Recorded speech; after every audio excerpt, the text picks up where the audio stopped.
Jamaah. Oh jamaah. Alhamdulillahirobbilalamin, kembali lagi di Islami Twinda. Buat jamaah yang di rumah yang baru bergabung, kita ingatkan lagi tema kita pagi hari ini adalah Raja Terkaya di Dunia. Apa Bu? Raja Terkaya di Dunia. Dengan bintang tamu kita di sebelah kiri saya ada Wika Salim. Tepuk tangan dong untuk bintang tamu kita dong. Bu, sehat Bu semuanya Bu? Sehat semuanya Bu? Yang semangat dong, sehat semuanya Bu? Ah gitu dong, kayak lemes banget, Ramadan baru lewat. Udah masuk bulan Syawal, oh mungkin lagi bayar puasa ya Bu ya, masih lemes. Atau tidak gimana bisa Bu? Begitu juga. Atau ngantuk? Orang berpuasa itu tidak bisa memperlihatkan kelemesan. Harusnya nggak boleh lemes, Masya Allah gak lemesnya nih. mikirin utang baju belum lunas. Habis lebaran kemarin. Sekarang kita lanjut lagi nih ya. Kita pernah dengar nih, katanya kekayaan tidaklah diukur dengan banyaknya harta. Namun kekayaan yang hakiki adalah kekayaan hati. Ini maksudnya apa? Ada yang ngerti Bu? Enggak. Kalau nggak ngerti, kalau gitu saya panggil gurunya aja nih biar bisa dijelasin nih. Ustadz Maulana, tepuk tangan buat Ustadz Maulana, silakan Ustadz. Kasih. Bismillahirrahmanirrahim. Assalamualaikum warahmatullahi wabarakatuh.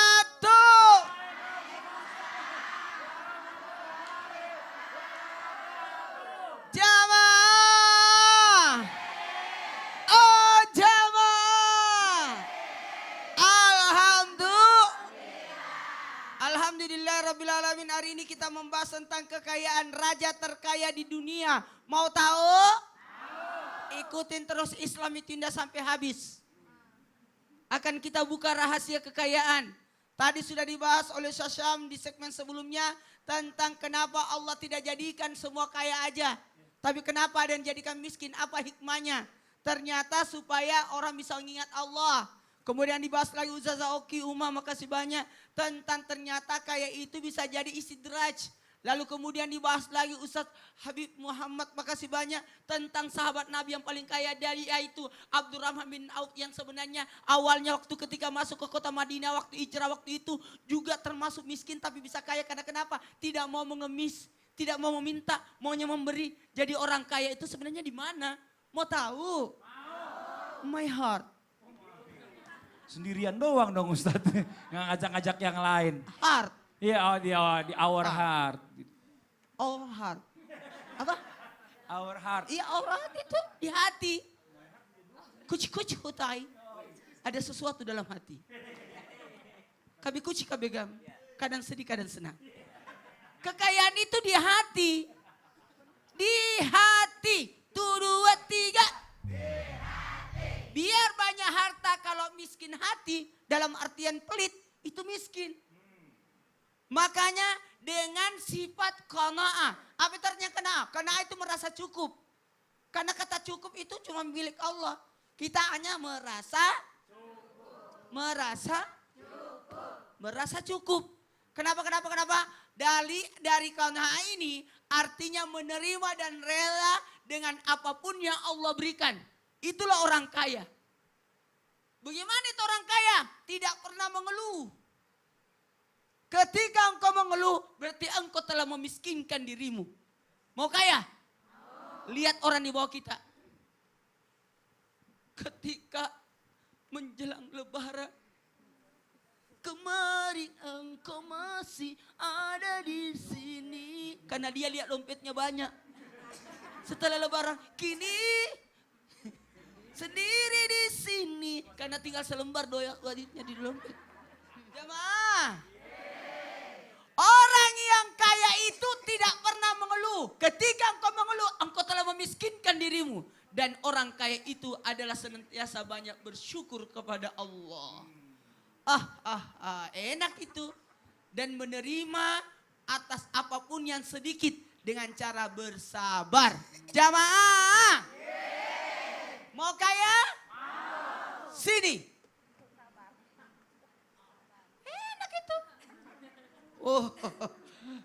Padahal tidak tahu aja kalau kita punya utang. Tidak apa-apa. Kelihatannya Ustaz sama artis. Mobilnya belum lunas.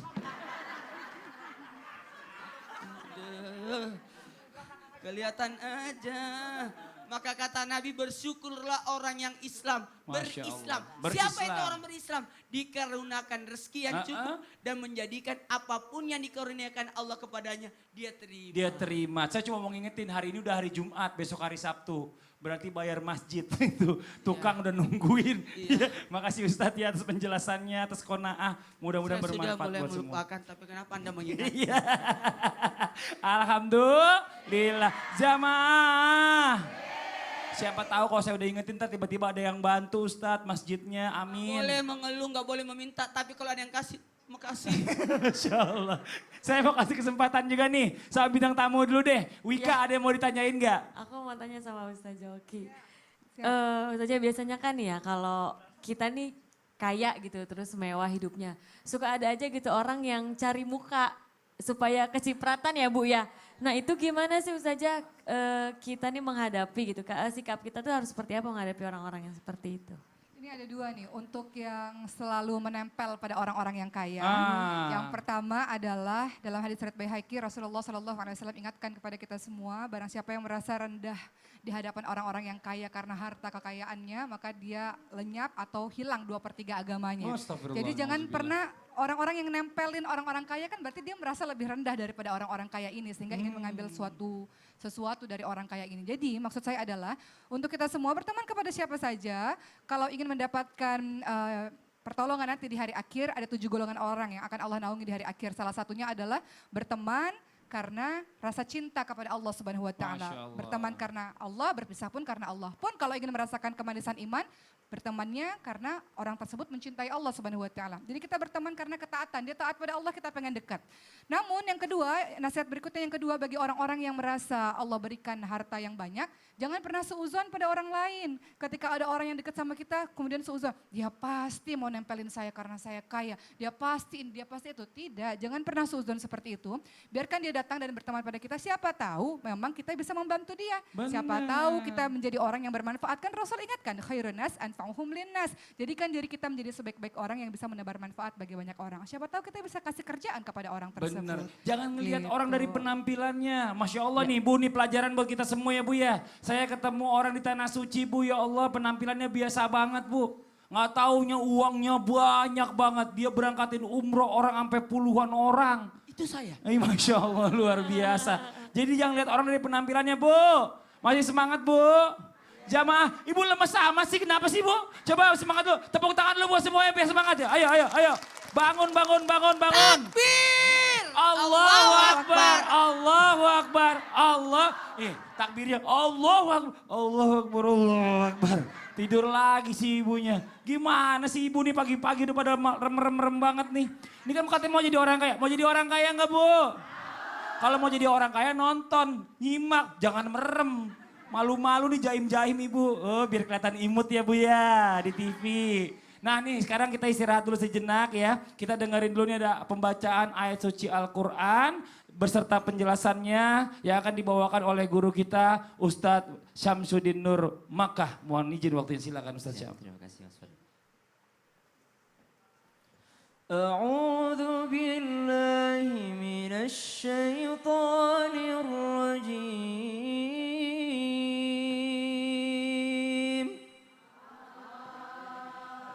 بسم الله الرحمن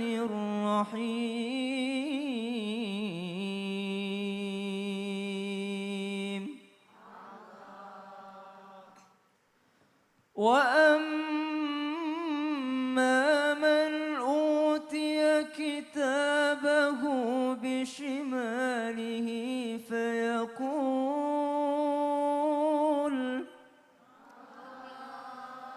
فيقول يا ليتني لم أوت كتابيه ولم أدر ما حسابيه يا ليتها كانت القاضية ما أغنى عني ماليه هلك عني سلطانيه.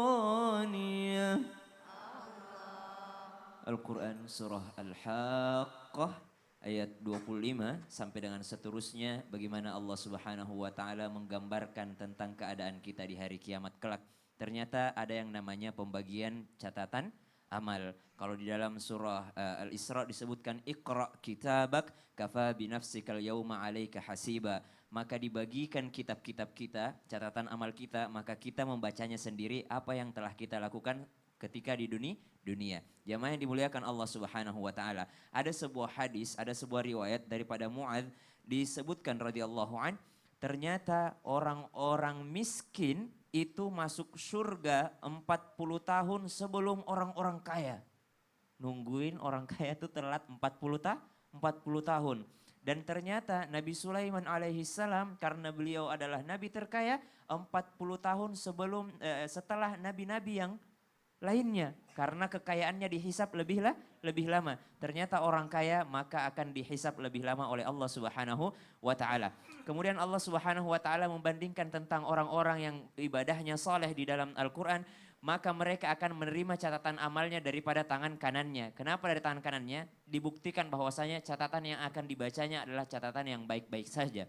Tapi ketika mereka menerima yang disebutkan dalam ayat ini, bishimalihi, maka mereka menerima daripada tangan kirinya. Menurut Syekh Utsaimin, bukan hanya menerima catatan amal dengan tangan kirinya, catatan dosa-dosanya, tapi hisapnya tangan kirinya ketika menerima tangannya, maka tangannya akan terpelintir ke belakang. Kenapa terpelintir ke belakang? Bukan karena kayanya dia diberikan daripada catatan amal dari kirinya, bukan karena kekayaan, tapi karena melenceng daripada aturan-aturan Al-Quran. Boleh nggak orang jadi kaya, Bu? Boleh saja. Dalam Al-Quran disebutkan juga orang-orang mampu menjadi orang kaya. Yang disebutkan dalam Al-Quran itu wailul lil mutaffifin, celaka bagi orang yang curang, mau miskin maupun kaya. Kalau curang mah celaka aja. Yang disebutkan dalam Al-Quran wailul likulli humazatil lumaza, celaka bagi orang yang mengumpat, yang mencela orang lain. Udah miskin sombong lagi. Ya kalau kaya wajar. Kalau kaya masih sombong ya masih wajar, punya dia. Tapi udah miskin sombong lagi. Maka yang disebutkan menerima daripada tangan kirinya dan berkata, ya laitani lam uta kitabiyah. Celakalah saya, seandainya saya tidak usah menerima catatan amal ini. Kenapa? Karena dahulu mereka terpelintir tangannya ketika menerima catatan amalnya. Karena mereka seakan-akan memalingkan diri daripada aturan-aturan Al-Quran. Jamaah. Tapi ada yang lebih parah lagi, catatan amalnya bukan dari kanan ataupun dari kiri, tapi dari mana? Dari belakang, dilemparkan. Kenapa dilemparkan? Ini pahala sholatmu, ini pahala puasamu, ini pahala inimu, pahala baca Qur'anmu. Ternyata ketika dia baca Qur'an, ketika dia sholat, ketika dia puasa, bukan karena Allah, tapi karena ingin dilihat oleh manusia, ingin dipuji oleh manusia. Maka catatan amalnya bukan diberikan kanan dan kiri, akan tetapi dilemparkan oleh Allah Subhanahu wa taala. Semoga kita semua terlindung daripada orang-orang yang disebutkan dalam ayat tadi. Akan tetapi bahagialah orang-orang yang menerima catatan amalnya dari kanan. Ibu mau diterima catatan amal dari kanan? Mau diringankan hisapnya? Maka bersedekahlah, berinfaklah. Kenapa? Harta yang dititipkan Allah Subhanahu wa taala kalau kita sedekahkan, maka yang disedekahkan itulah yang menjadi syafaat bagi kita insyaallah. Amin. Amin ya rabbal alamin. Masyaallah, jazakallah khair. Terima kasih Sama-sama, banyak Mas Ustadz Fadli. Syam. Ya Allah, mudah-mudahan bermanfaat buat semua. Alhamdulillah. Jamaah.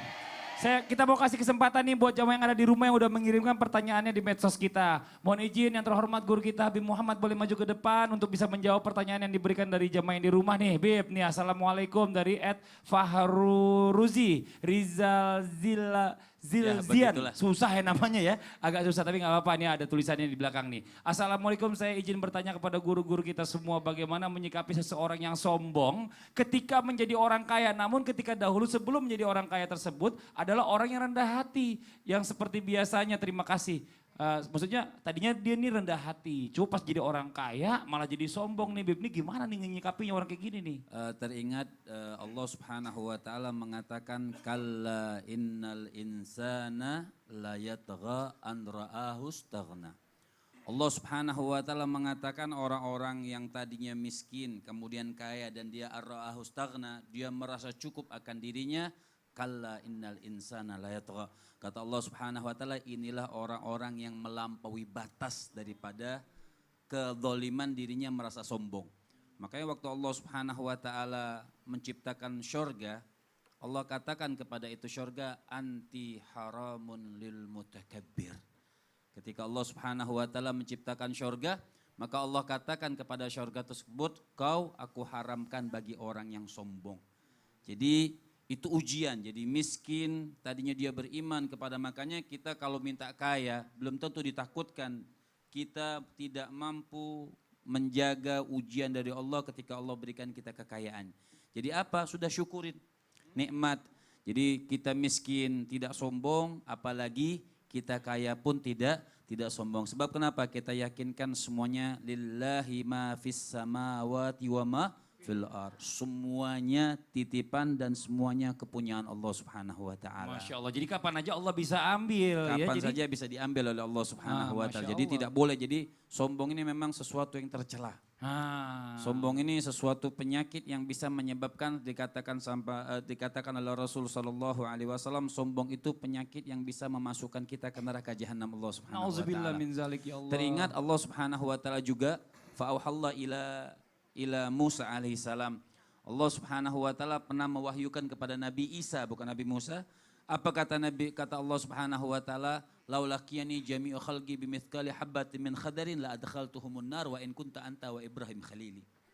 Di dalam kitab Isra Mi'raj itu dikatakan Allah mewahyukan kepada Nabi Isa, seandainya manusia nanti kumpul di padang mahsyar, punya satu titik kesombongan di dalam dirinya, semuanya akan aku masukkan ke neraka jahanam. Nauzubillah, nauzubillah. Ini mudah-mudahan yang tadi lagi nanya ini temennya nonton ya, ini Masya Allah ya. Karena segala sesuatu itu titipan Allah. Ibarat dunia ini hidup itu roda berputar, kadang ada di atas, kadang di bawah. Betul. Pada saat kita lagi di atas kita kasih sedekah, pada saat kita lagi di bawah orang-orang juga akan bantu kita nanti Yang Insya Allah. nanya juga bukan hasud tapi betul-betul nanya. Gitu. Betul-betul nanya. Ini Masya Allah ya, mudah-mudahan tadi apa yang dijawab oleh guru kita ini bisa menenangkan hati nih. Dan juga bisa didengarkan oleh orang yang diberikan pertanyaan ini Masya Allah. Buat jamaah yang ada di rumah jangan kemana-mana, setelah ini kita akan lanjutkan lagi. Masih kita akan menjawab juga pertanyaan-pertanyaan nanti di segmen yang 4 oleh para guru-guru kita. Dan juga nanti kita akan menjelaskan siapa sih kira-kira raja terkaya di dunia ini. Dan juga nanti kita akan mendengarkan nih, penasaran. Ada kisah juga Bib, ada Uma nih, ada Ustaz Oki, ada kisah teladan nanti akan dibawakan oleh guru kita nih. Ini Masya Allah, yang di rumah jangan kemana-mana, jangan pindah-pindah channel, tetap di Islam itu Indah.